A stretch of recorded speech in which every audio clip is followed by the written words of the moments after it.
মার্কিন president Donald ট্রাম্পের বহনকারী বিমান এয়ারফোর্স ওয়ানকে এভাবেই মাঝ আকাশে স্বাগত জানায় কাতারের যুদ্ধবিমান। এরপর কাতারের মাটি ছুঁতেই দেশটির আমির শেখ Tamim bin Hamad Al Thani ট্রাম্পকে শুভেচ্ছা জানানোর মধ্য দিয়ে শুরু হয় উষ্ণ অভ্যর্থনার অন্যান্য ধাপ। দোহার বিমানবন্দর থেকে গাড়িতে করে কাতারের আমিরের কার্যালয়ে আমিরে দেওয়ানে পৌঁছানো মাত্রই ওট ও তরবারি নিয়ে ঐতিহ্যবাহী নৃত্য পরিবেশনের মধ্য দিয়ে বরণ করে নেওয়া হয় মার্কিন প্রেসিডেন্টকে।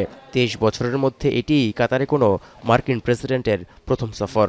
২০১৭ সালে প্রথমবার ক্ষমতায় থাকাকালে মধ্যপ্রাচ্য সফর তালিকা থেকে কাতারকে বাদ দিয়েছিলেন Trump.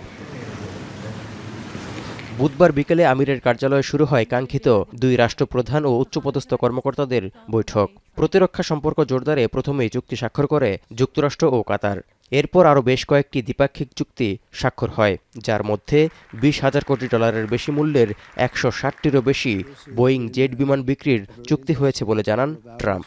From Boeing, that's the largest order of jets in the history of Boeing. That's pretty good. It's over $200 billion. But 160 in terms of the jets, that's fantastic. So that's a record, Kelly. Of course, I think after signing these documents, we are going to another level of relationship between Qatar and the United States. So I just wanted to thank you, Mr. President, again for this historic visit. Thank you very much, sir. কাতারের আগে ট্রাম্পের উপসাগরীয় অঞ্চলে সফরের প্রথম দিনটি বেশ জাঁকজমকপূর্ণভাবেই কেটেছে Saudi আরবে। যুক্তরাষ্ট্রে $৬০,০০০ কোটি বিনিয়োগে ট্রাম্পকে প্রতিশ্রুতি দিয়েছে সৌদি আরব। বিপরীতে রিয়াদের কাছে $৪,২০০ কোটি অস্ত্র বিক্রির প্রতিশ্রুতি দিয়েছে ওয়াশিংটন।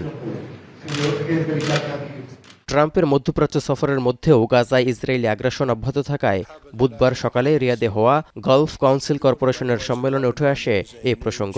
গাজায় যুদ্ধ থামাতে যুক্তরাষ্ট্রের সাথে কাজ করার আগ্রহ প্রকাশ করেন সৌদি আরবের ক্রাউন প্রিন্স মোহাম্মদ বিন সালমান। তবে প্রসঙ্গটি অনেকটা এড়িয়ে যান মার্কিন প্রেসিডেন্ট। কাতারেও এই আলোচিত বিষয়টি গুরুত্ব পাবে বলে মনে করা হচ্ছে।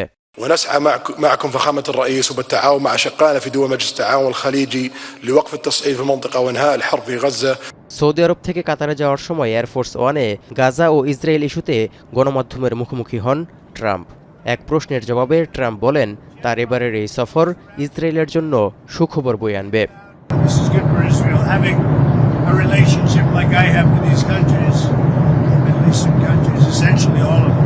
এর আগে যুক্তরাষ্ট্র যাকে গ্রেপ্তারের জন্য পুরস্কার ঘোষণা করেছিল, সিরিয়ার সেই অভ্যুত্থান নেতা আহমেদ আল সারার সঙ্গে বৈঠক করেন ট্রাম্প। সবাইকে চমকে দিয়ে সিরিয়ার উপর থেকে যুক্তরাষ্ট্রের নিষেধাজ্ঞা ও প্রত্যাহারের ঘোষণা দেন মার্কিন প্রেসিডেন্ট। এমনকি ট্রাম্প দাবি করেন, দখলদার ইসরায়েলের সঙ্গে ভবিষ্যতে কূটনৈতিক সম্পর্ক গড়তে রাজি আছে সিরিয়ার বর্তমান প্রেসিডেন্ট আহমেদ আল সারা। সফরের শেষ দিন সংযুক্ত আরব আমিরাতে যাওয়ার কথা রয়েছে মার্কিন প্রেসিডেন্টের। তৌহিদুর রহমান, এখন বিশ্ব।